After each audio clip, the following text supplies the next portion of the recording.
So me and Major Christensen, we arrived in Syria in July 2017 at an undisclosed location. We ended up being moved later on to another undisclosed location. Major Christensen ended up integrating with the medevac team, and we also sent to two separate locations. One was a schoolhouse in Syria, and one was another camp in Syria.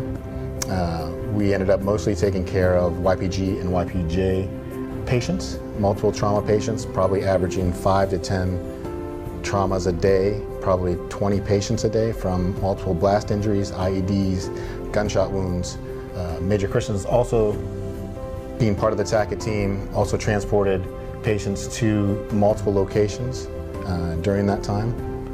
During our time there, Colonel Hazlette and I and our doc, Captain Aaron Hanlon, as three independent providers and a critical care nurse that we could assist the Army FST, who had a split mission going to two different locations. We were able to assist them with surgical capabilities. We were also able to assist with emergency care and emergency nursing care. So we were the first TACECET team into that strategic location. So we, in addition to 1st Air Force team into that location, we were also augmenting care. So not only did our mission, we did the TACECET team, we did the TACECET mission, we also augmented the FST and helped with coalition patients all during this time. So basically we were the first.